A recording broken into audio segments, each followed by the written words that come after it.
Sadhu, sadhu, sadhu. Buddham, buddham, buddham vande.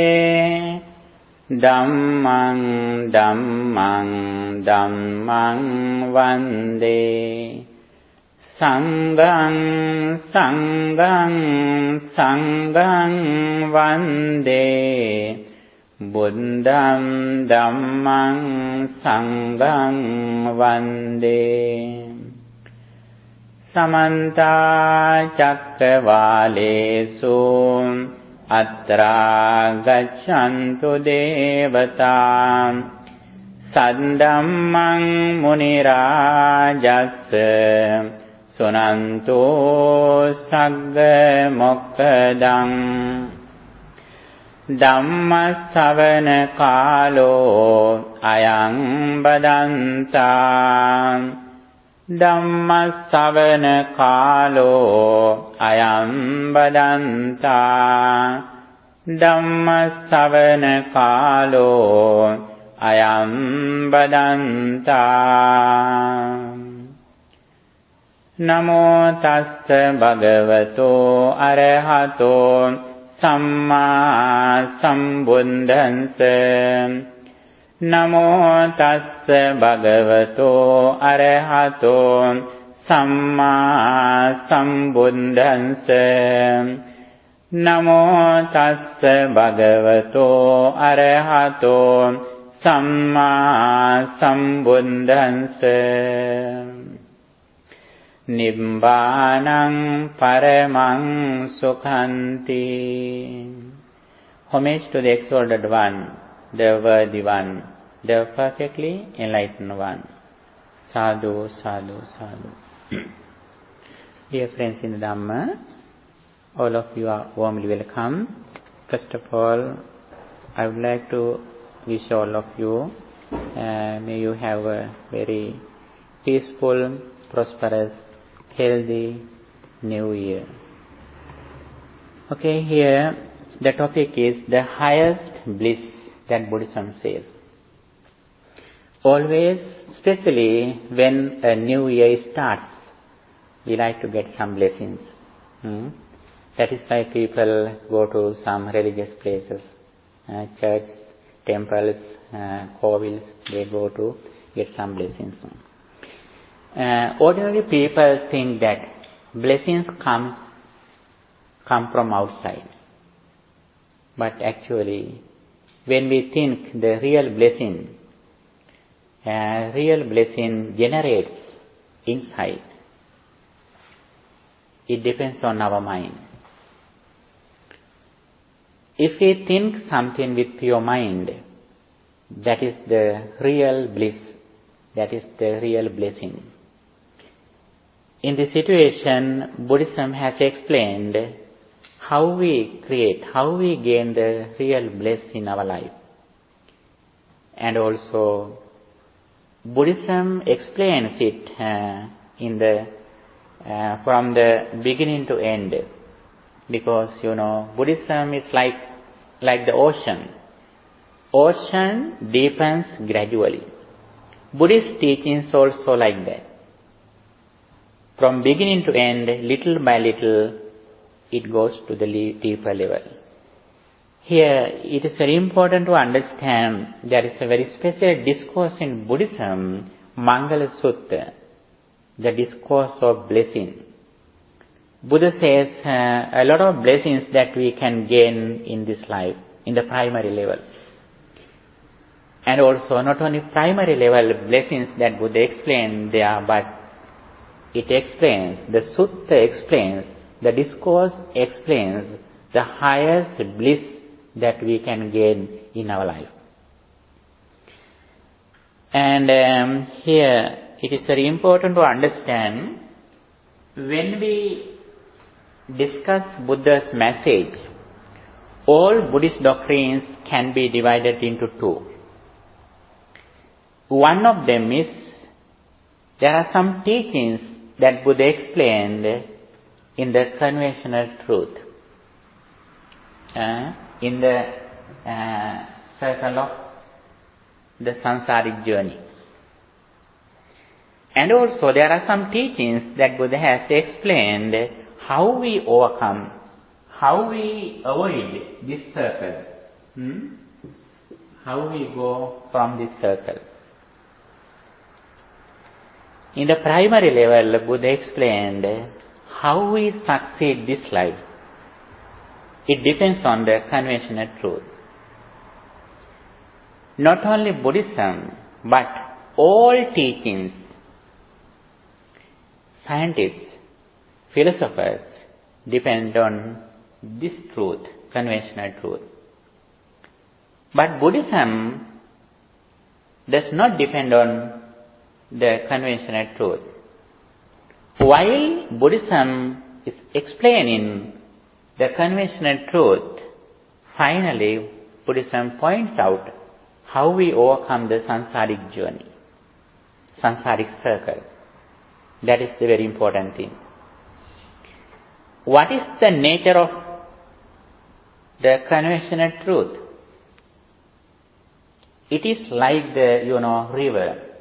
River flows the down level. Like that all people think in the ordinary level. What is the nature of the conventional truth? What is the attitude of conventional truth? The nature of this conventional truth is, when we experience something, we think before we experience it was here. After we experience, that remains even though we don't think it. For example, when you left your home, you left your children there. Even though you left your home, you think. Although you don't think your home or your children, you may think that they are there. They are at home. That is the nature of the conventional truth. On the other hand, when you came here in the evening, you think, I am coming the place that I came before. It is true, but it is true only the conventional truth. Here, in this level, we can succeed something, but we can't overcome suffering completely. First of all, we should understand how we succeed in this first level. And here, that is why Buddhism says, first of all, we have to complete our education, employment, wealth, health, and our moral life. Anyone, even though some people don't understand, don't think, don't believe their past life or future life, everyone likes to succeed this life. For that, Buddhism has explained a lot of teachings in Tripitaka, in 3 baskets that Buddha explained for 45 years.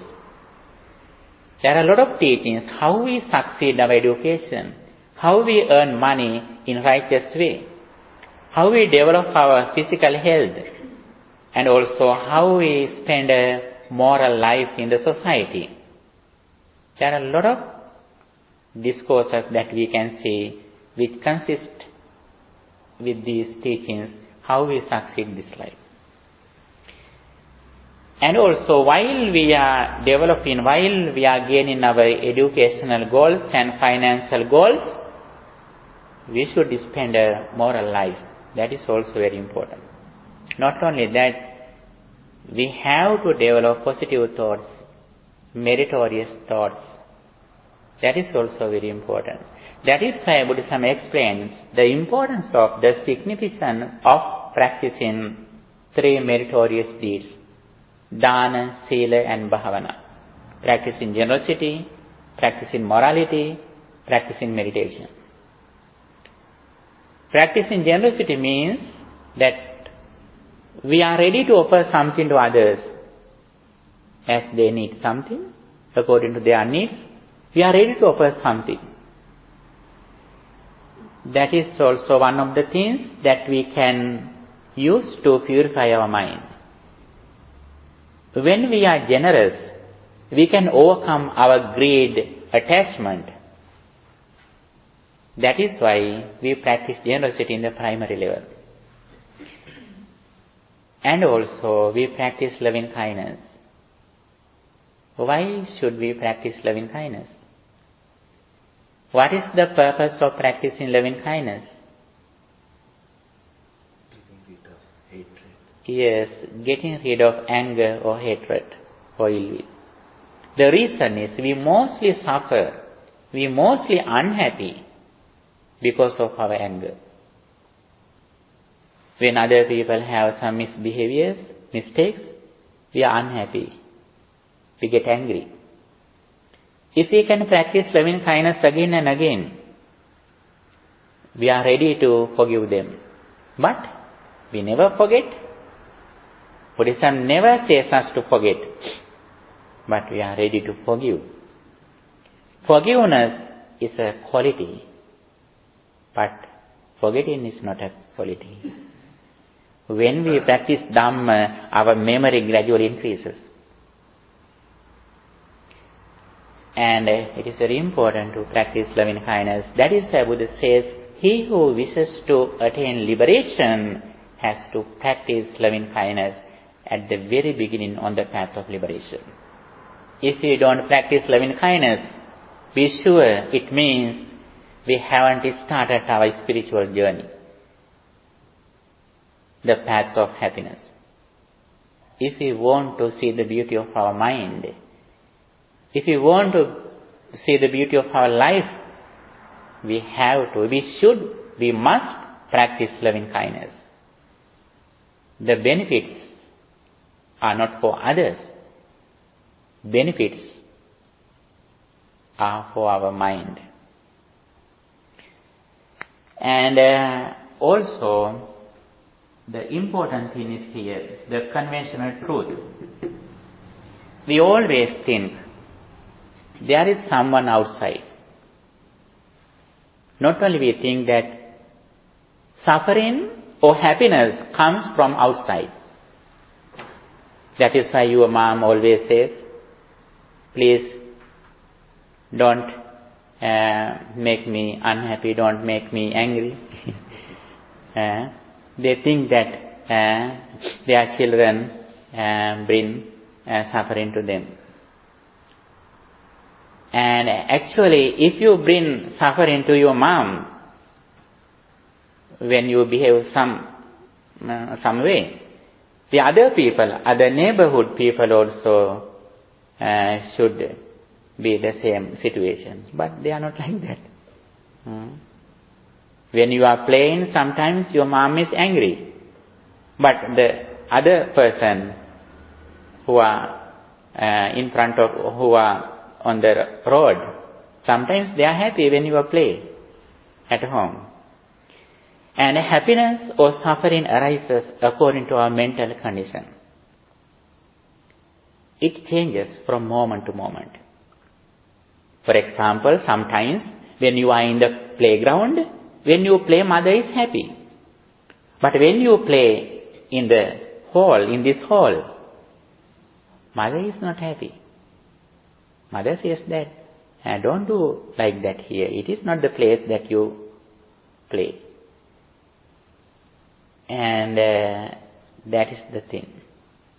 And happiness or suffering arises at the moment according to present mental condition. And also, in this level, we always think suffering or happiness arises outside. They come to my life.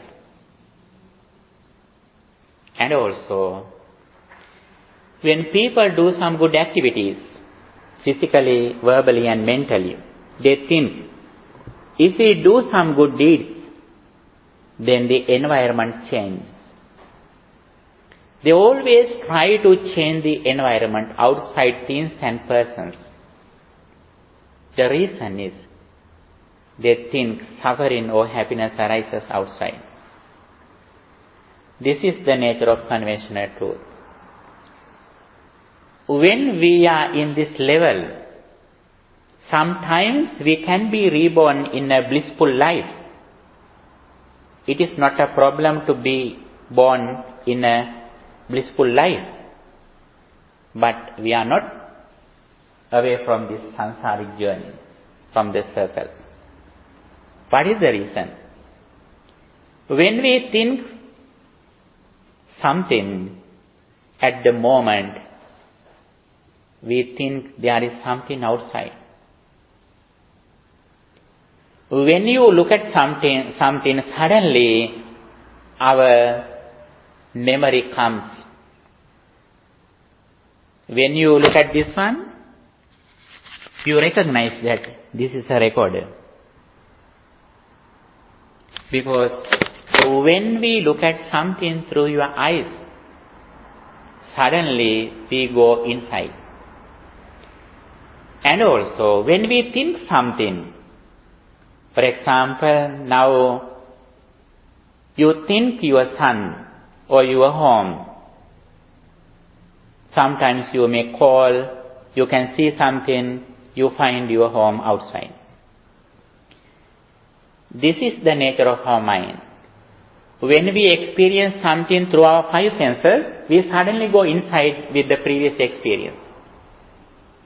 And also, when we think some previous experience, past experience, we suddenly go to outside, finding the thing that we experience.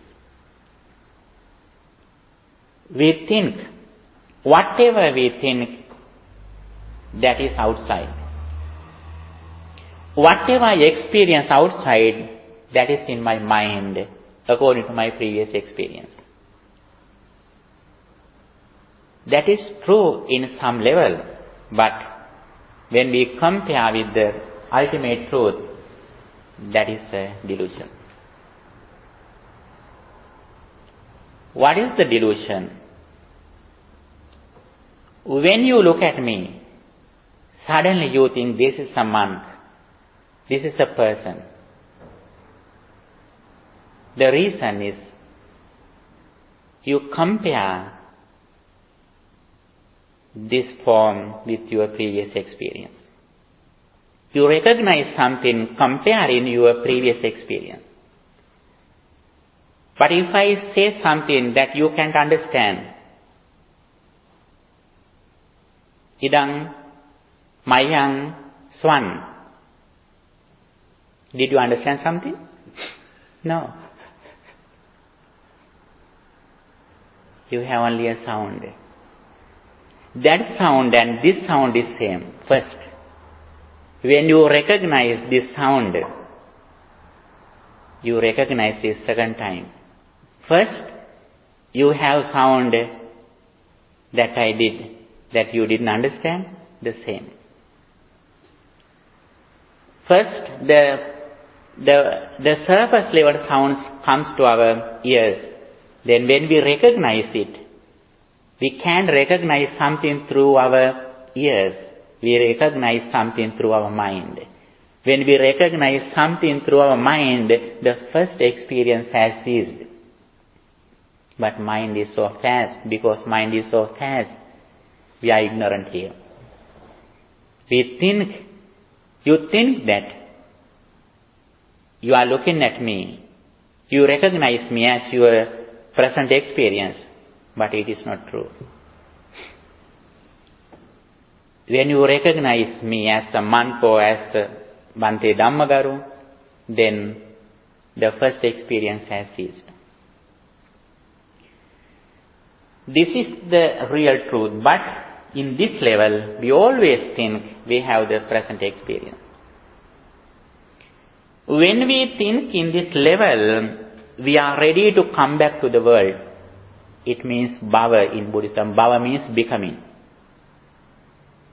Even though you die here, when you think your home in your final mind, it means you are ready to go back to your home.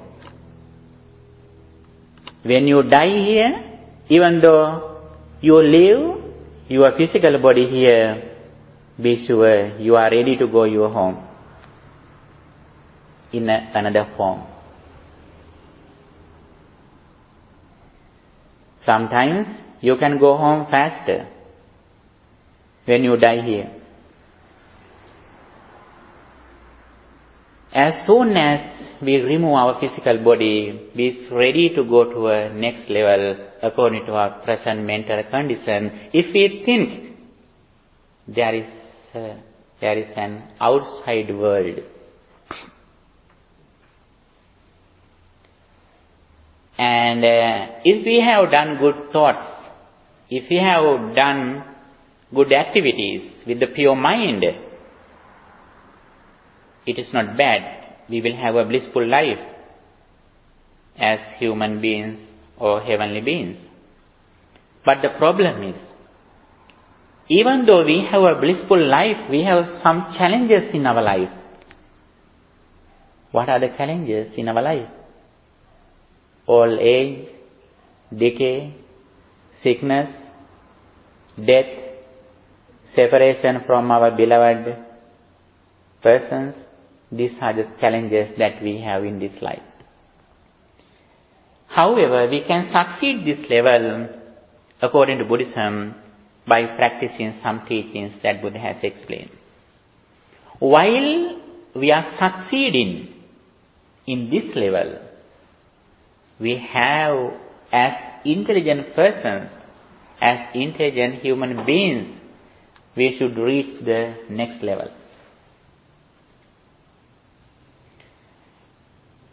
In this level, Buddhism has explained some blessings in the discourse of Mangala or Mangala Sutta, the blessing discourses.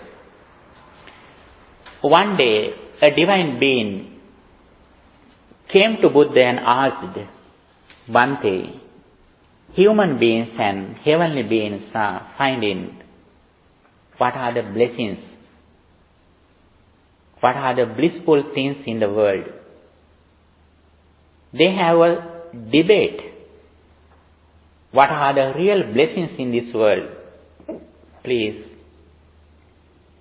explain the blessings in this world. A divine being asked the Buddha. At the moment, Buddha explained some blessings that we can develop according to the conventional truth, and the final blessings we can compare with the ultimate truth. First, Buddha says, Asevanacha balanam panditanacha sevana pujacha pujaniyanam etang mangalamuttamam. The first page. These are the blessings that we can develop, that we can gain in this life. Not associating with fools or bad friends. That is a blessing. That is not an ordinary blessing. That is a supreme blessing. Panditanancha sevana, associating with the wise, is a supreme blessing. Pujacha pujaniyanam, honoring those who are worthy of honor. That is also one of the blessings, supreme blessings. Little by little, Buddha explains blessings that we can develop in our life. Then Buddha says, living in a suitable place is a blessing. Again Buddha says, formerly having done good deeds, always you are blessed, you are fortunate because you have done good deeds in your previous lives. That is also one of the blessings in our life. And atta samma panidicca, having the right aspiration for oneself, is a supreme blessing. Again Buddha says, bahu sacchancha sippancha, having great learning and craft. We should have subject knowledge and vocational knowledge. Both of them are very important. There are some subjects like languages, science and something. There are some things that we have to train, we have to learn,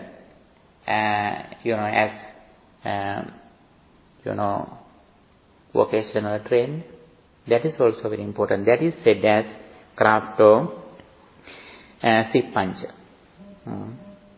And again, Buddha says other thing, vinayocha susikkito. Being disciplined and well-trained, that is also one of the supreme blessings. If we have good discipline in our speech and behavior, that is also one of the blessings.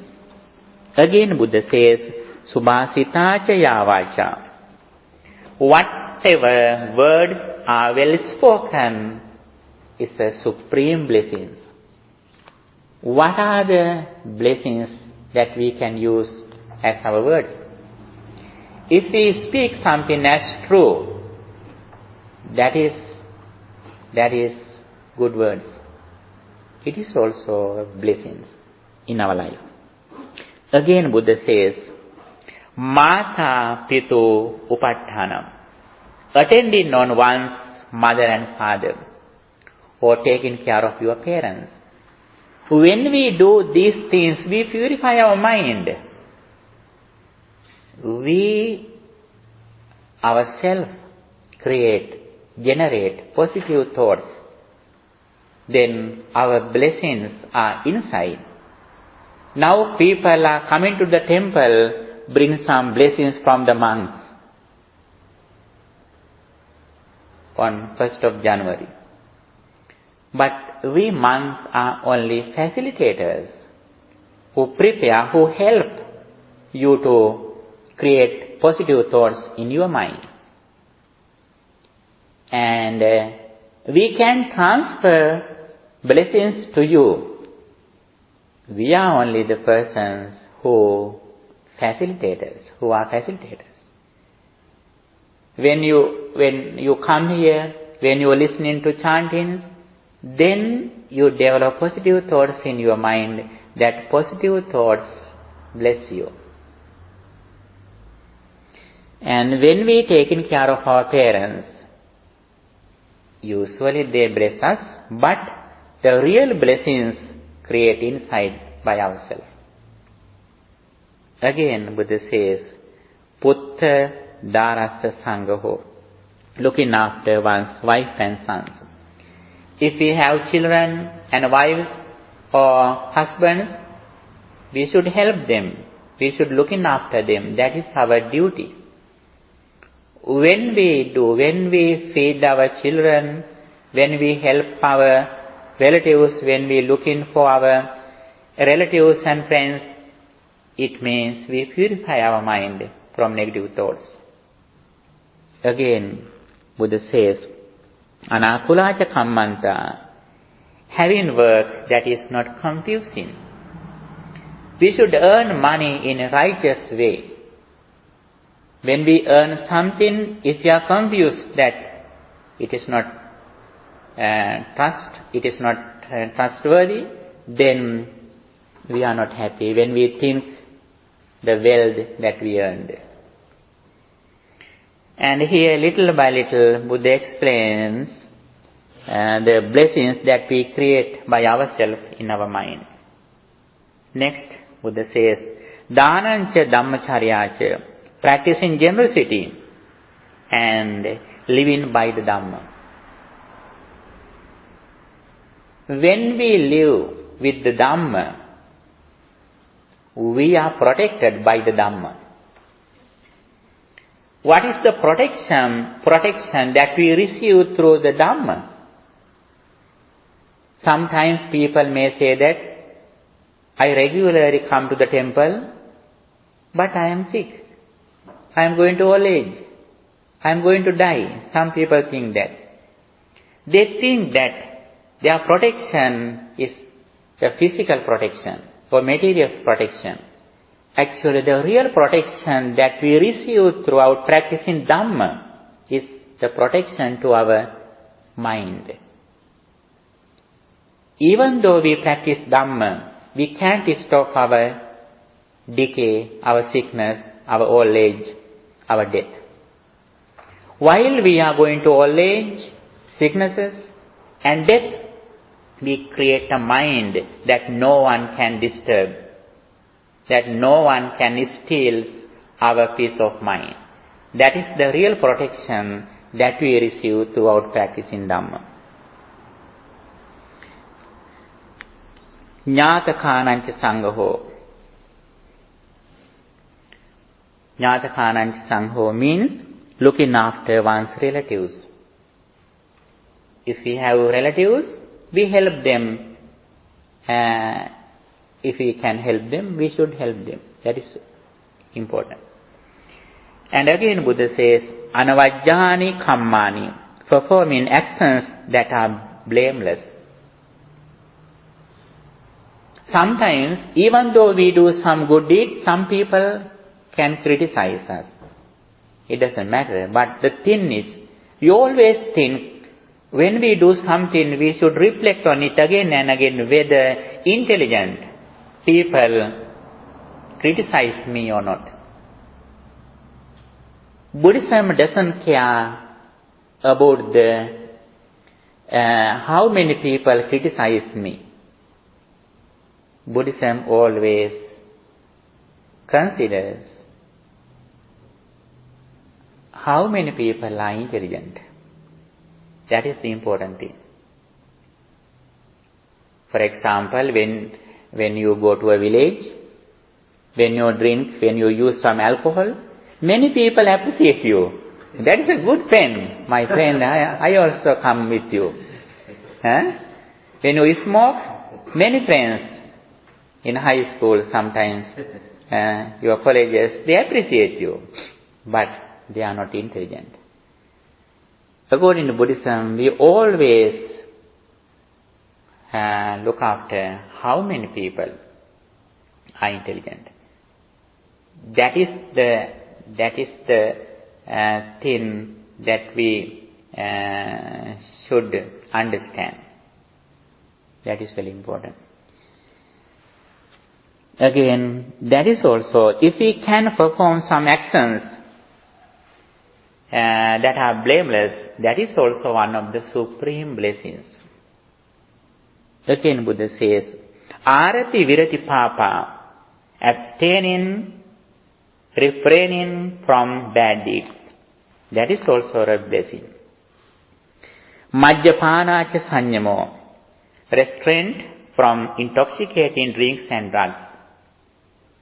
And appamādoca dhammesu, being heedful regarding all things. This is a supreme blessing. Next, Buddha says, Gāravoca nivāsoca santutticha katanyuta. Having respect and being humble is a blessing. Kālena dhamma savanam. Being satisfied and grateful and listening to the Dhamma at the right time. That is the supreme blessings. Shara? Why would it say listening to the Dhamma at the right time? Yes, that is a very good question.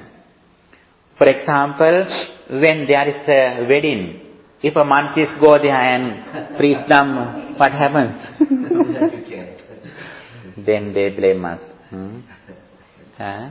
We should recognize, we should understand what is the proper place that we explained Dhamma. Buddha says, monks, we should not go to the battlefield wars. That is very important. Okay? That is why Buddhism always not only explaining Dhamma, when we discuss Dhamma, that is also very important. Another thing, that is a Dhamma discussion also or a supreme blessing, that is also should be happened in the proper time. For example, when there is a, struggle or shouting somewhere, if you go and do a Dhamma discussion, it is useless. Okay. And Buddha says next, Khanticha sovachasata, being patient, easily spoken to, is a blessing. Samanananja Dassanan, having sight of ascetics. When we look at some ascetic people who have some virtuous qualities, then our mind is so pure and calm. That is why, there are some Asian countries, they get up early morning thinking, offer something to the monks. Like, Burma, Myanmar, Laos, Cambodia, some Sri Lankan people, they get up early morning wishing to offer something to Mahasangha. They see a monk or ascetic person early morning. That is a blessing. And Kalena Dhamma Sakaccha, discussing the Dhamma at the right time. Not only listening to Dhamma, but the Dhamma discussion also should happen at the right time. This is a supreme blessing. Tapocha Brahmacharyacha Arya Satchana Dassanam. Externally, living spiritually, insight into the noble truth, Arya Satchana Dassanam. Insight into the noble truth. And Nibbana Satchikiryacha,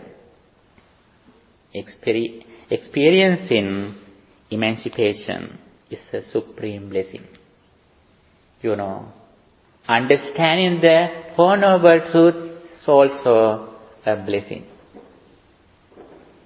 Now, from here, little by little, we are going to this level, finding a supreme blessing. Okay?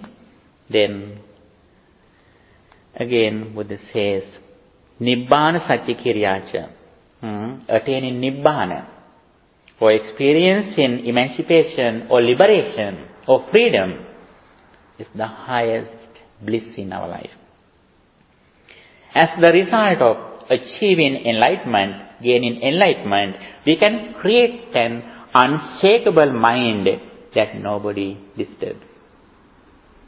That is the final verse that Buddha says. He whose mind does not waver when it is touched by things of this world, being griefless, dustless, and secure. This is a supreme blessing. As the result of understanding the Four Noble Truths, when we practice it, the Eightfold Path, or 3 disciplines, we develop our mind with wisdom to the maximum level. We realize how suffering arises, and also not only we realize, but we get rid of suffering. We overcome suffering by practicing the path that leads to the cessation of suffering. This is the highest blessing that Buddha says. Here in this level, when we gain some benefits in this level, such as helping others, taking care of our parents, practicing dana, generosity, Dhamma discussion, actually they are in this level. But little by little we are going to the ultimate truth. Little by little we are overcoming, we are avoiding the circle. And we develop our mind, wisdom to the maximum level. Then here we think, while we are practicing some qualities in this level, we think there are some people outside, there are some things outside. Buddhism doesn't say that there is nothing outside. There is something outside. But there are only 4 fundamental elements. Earth element, water elements, fire elements, wind elements, or air elements. When we look at something actually, your body, here, this flower, everywhere, we can see only these 4 fundamental elements. For example, when an arahant sees you, suddenly he emphasizes, he realizes that this is the 4 fundamental elements. But when your mom looks at you, she thinks that this is my son, because she is ignorant, that she thinks that the sun is outside. How about when a lion sees you? Lion sees that this is a very good diet for me, for my dinner. There are some small animals, some beings inside. How about them? They think that this is my house, this is my home, this is my village, they think.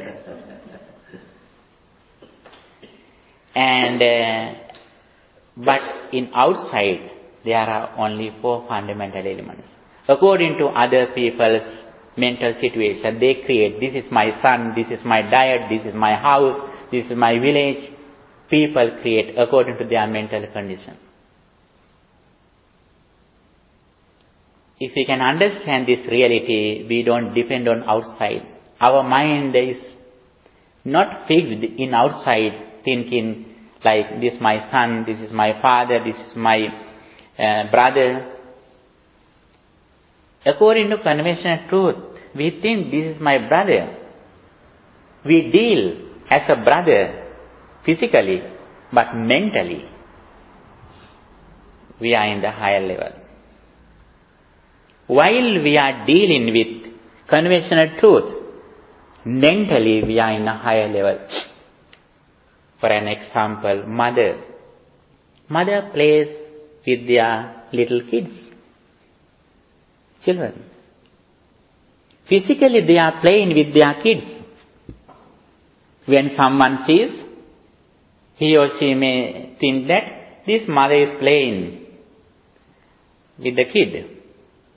Even though she plays physically, mentally, she is not playing.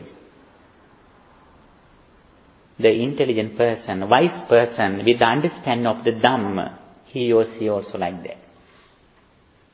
Physically, according to conventional truth, they deal with the people in the world because they can't overcome this society. But mentally, they are different. For example, when you go to the beach, you can see the horizon. You know horizon? The place where sky and ocean meets. And when there is some little kid with you, both of your sight is same. But the little kid may think that there is a place where sky and water meet. But you, how about you? Do you think like that? No, you don't think like that. But sight, seeing is same for both of them. But our understanding is different. Like that. Yes?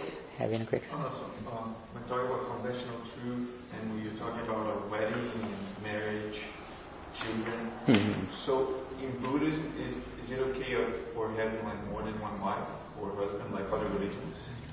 Actually, it is a good question. In Buddha's time, there are some people in India who had more than one wife. But they should help all of them in the same way. And also, if they want more than one wife, they should have good financial situation. But Buddhism prohibits, while you having a wife, if you go to another place, another wife, that if you are not honest, that is prohibited. If you have more than one wife, then your first wife should know that you have another person. And also, you should feed all of them in the same way. You should have enough financial situation. But mostly, the ordinary people had only one wife at that time. Sometimes, there are some kings. There were some kings. They had a place. There are a lot of wives. There were some rich people. They have sometimes 3 wives, 4 wives. But Buddhism doesn't say that you can get more than one wife. Buddhism doesn't say. Buddhism doesn't appreciate having more than one wife. But Buddhism didn't go to prohibit that thing through. Always Buddha wanted to deal with the people with this Dhamma. That is very important. There was a person, his name was Usgoda. He is a householder. And he had 4 wives. As soon as he listening to Buddha's message in the first day, he decided to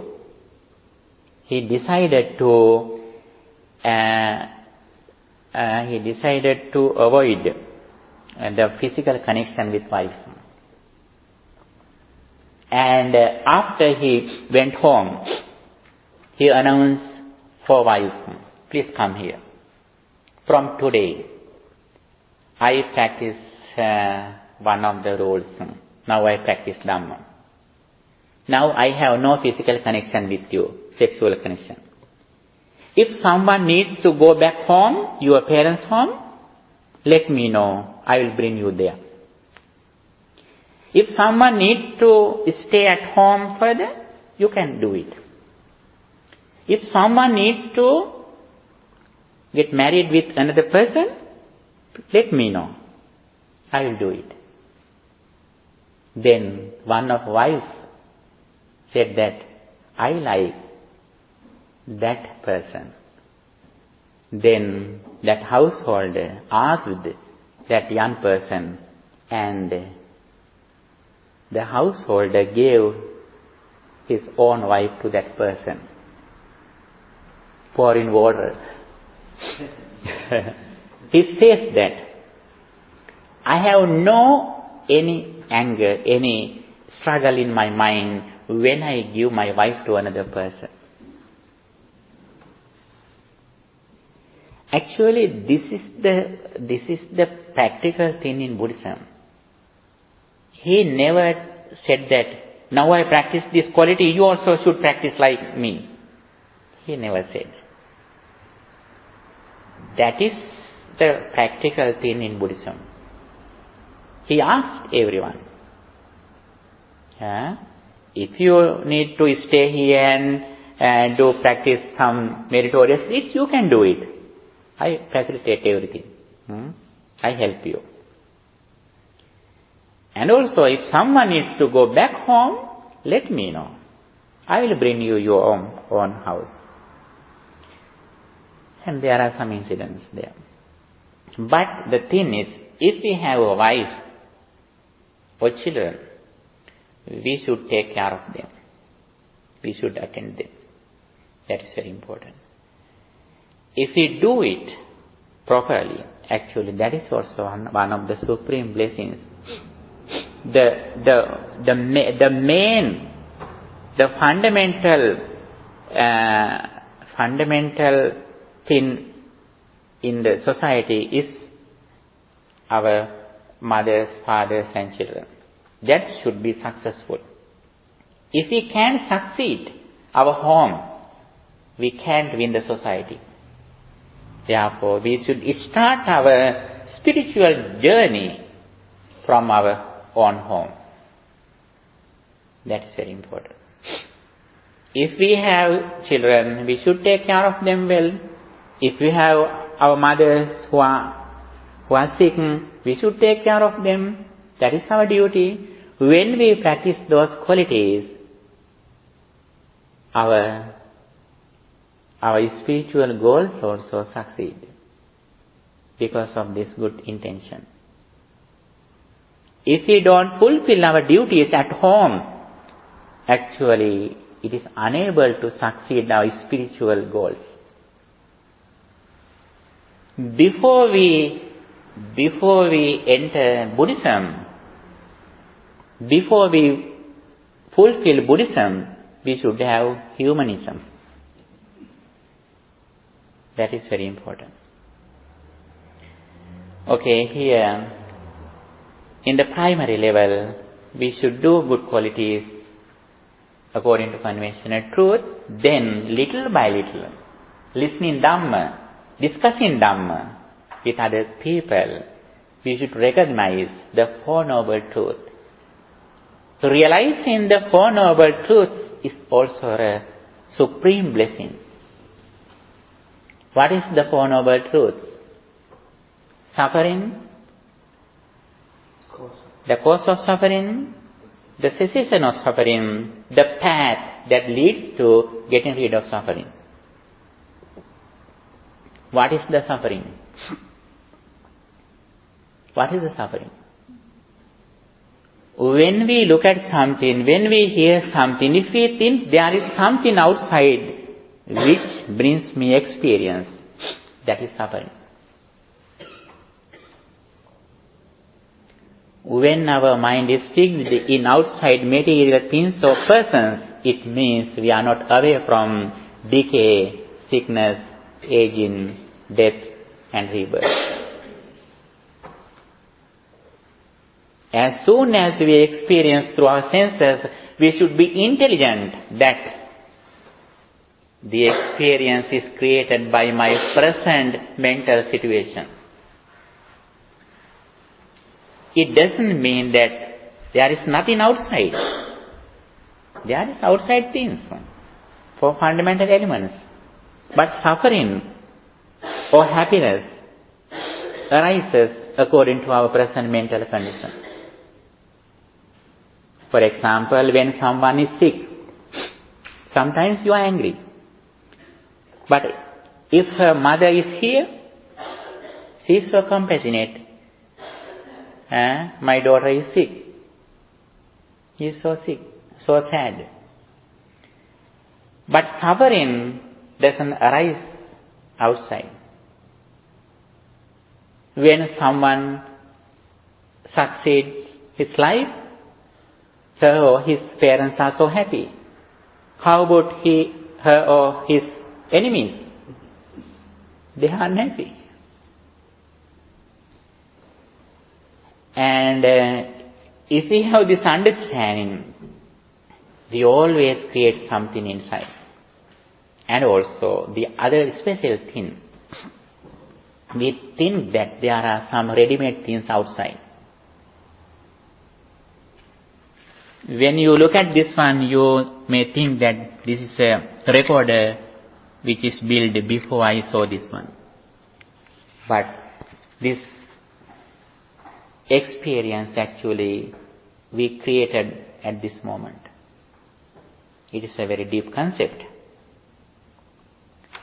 And everything we create at the moment.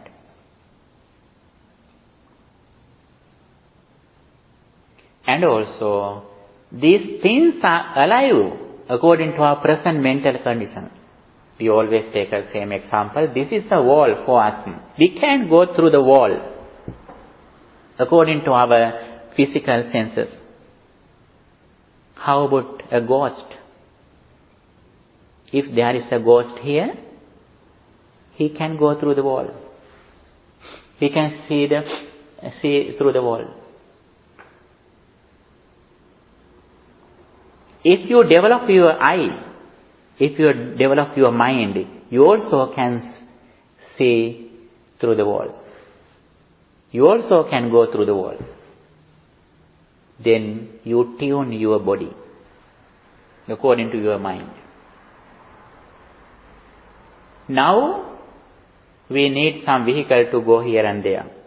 If we develop our mind, we can fly like birds. We can lift our physical body to up level. now you can jump up. Then how do you jump? You jump because of your mind. When your mind is so hard, you can't jump up. When you die, your physical body can jump. We can't jump here because of our mind, mental condition. When we tune our mind, not only we can jump, but we can fly. Not only just birds fly, but we can go fast. As soon as we think somewhere that we need to go, we can appear there. And however, we are talking about how suffering arises. Suffering means when we experience something through our senses, if we think there is something outside and that things bring me suffering or happiness, that is suffering.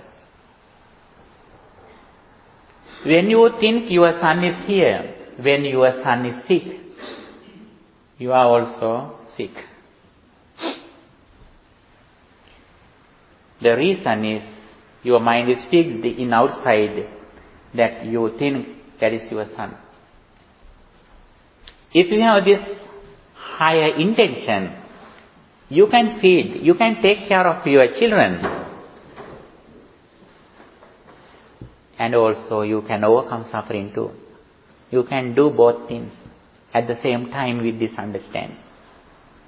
Now you give your children only education or employment, but when you have this understanding, you not only give food to your children's belly, but you give food for their mind too, with this understanding. What is the cause of suffering?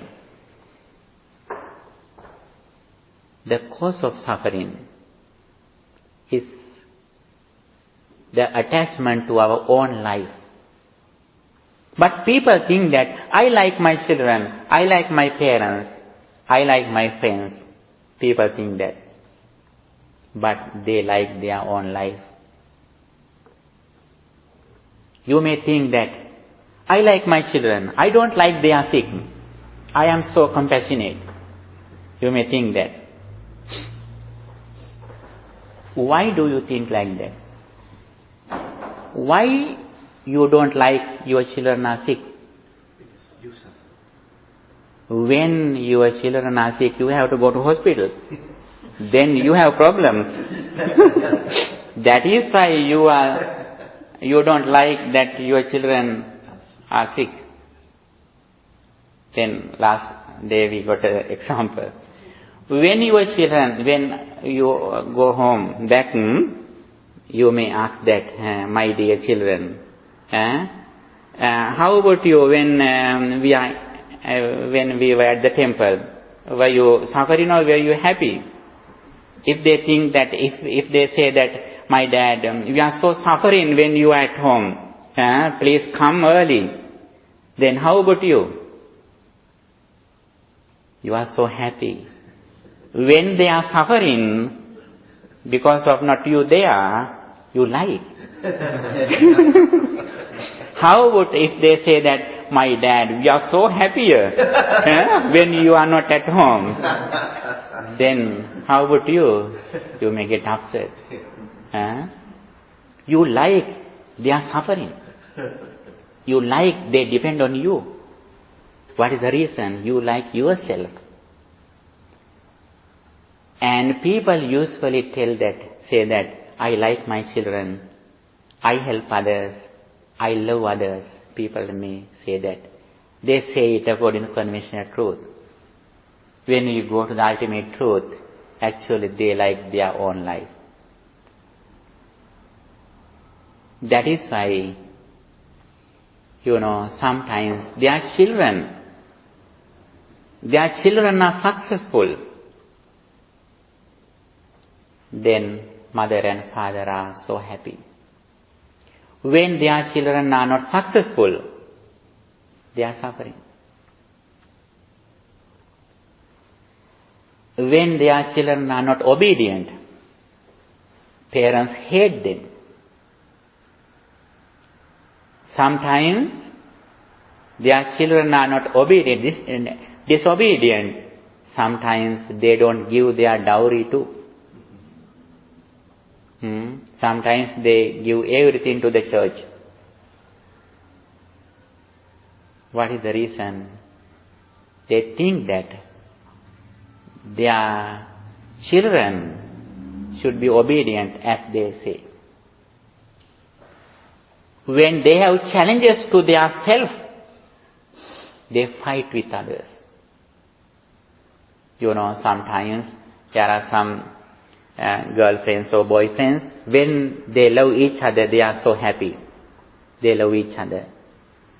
When sometimes someone goes outside, then other one hates them. That is the reason, because they like their own life, self.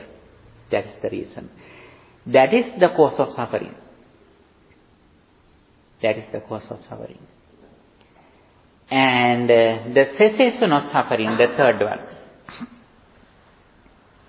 The cessation of suffering means, if we can remove this self-view, self-attachment, then automatically we are calmed down. We have no attachment or disattachment when we remove this self-view. That is why Buddha says, one day a divine person says that it is very important to overcome greed, outside greed. Buddha says, the most important thing is giving up self-view. Getting rid of self-view is more important than getting rid of attachment. All attachment and disattachment arise because of this self-view. If we can remove the self-view, then problems are automatically solved. And the path that leads to cessation from suffering, getting rid of suffering, is the Four Noble Truths, the Eightfold Path. Samma Ditti, Samma Sankappa, like that. In short, three disciplines: virtue, concentration, and wisdom. Discipline in our speech and behavior, concentrate in mind, reflecting on impermanence. The real success, the real bliss in our life is getting rid of ignorance, reflecting on impermanence. Our real success, our real bliss depends on getting rid of greed, anger, and delusion. Finally, we have to remove, we have to overcome only thing, that the delusion. As soon as our mind arises, if we are able to think, reflect on impermanence of our mind, the present situation of our mind, then we completely depend on this wisdom, then we have no any attachment or disattachment with outside persons and things. It means we have overcome decay, sickness, aging, death, and rebirth. That is why Buddha says, Nibbanam Paramam Sukham. The highest bliss is the Nibbana, or attaining enlightenment. Day by day, we should go forward on this path while we are fulfilling our education, employment, good social relationship. Our highest goal should be attaining this highest bliss, Nibbana, overcoming delusion. Always we should think, we should reflect on the impermanence of our mind. We have only the present moment. Even though we say that I have relatives, I have my jobs, I have my properties, but finally in the bottom level, we have only the present moment, the present thought. Whatever we think at the moment, our entire life is that thought. When you think your job, at that moment your entire life is that job. When you think your school or friend, at that moment your entire life is that is only. There are long rivers. You have seen some rivers, sometimes 100 miles, sometimes 1,000 miles, sometimes 4,000 miles. Rivers you can see in this world. But what is the length of a river? Yes, a drop of water. Even though we say that I live 14 years, 25 years, 40 years, 50 years, actually our life is 1 second, one thought. If we can succeed this present thought, our entire life is successful. All Buddhist doctrines focus on how we succeed in this present thought. For that, we have to concentrate our mind again and again. And with the concentrated mind, we should reflect on impermanence. And also, when we go on this path, first of all, we have to fulfill some activities, like taking care of parents, taking care of our relatives, wives, husbands, children. That is like, I have given an example to you. If you need to go to another country, you should get a flight. But that flight doesn't come to your house. You should go to the airport. Even though you go to the airport, if you don't have air ticket, you don't have the boarding passes. Like that, our spiritual journey, like having a flight from the airport. When we reach the airport, first of all, we should have a vehicle to go to airport. Like that. When we enter this path, first of all, we should fulfill our duties and responsibilities from our home to our workplace. It is like you are going to airport. Even though you fulfill everything in this world, if you don't know the Four Noble Truths, it means you haven't taken your air ticket. Getting air ticket like that, the knowledge of Four Noble Truths. Then you get the flight. What is having the flight? Practicing concentration and wisdom. That is the place where you are flying in the flight. What is the destination? That destination is the liberation of freedom. Freedom means as soon as you look at something, as soon as you hear something, you know very well, this experience arises at the moment. The present experience didn't come to the present from the past. That present experience will not go to future from the present. The present experience arises and ceases at the moment. It is like you are in the destination. It means you have overcome all sufferings in this life. This is the path that Buddha explained as a supreme blessing. Achieving the enlightenment is the supreme blessing that you should develop in this very first day in this new year. This is the new year gift for you. Okay? Gift of the Dhamma excels all other gifts, Buddha says. Sabbadanan Dhammadanan Janati.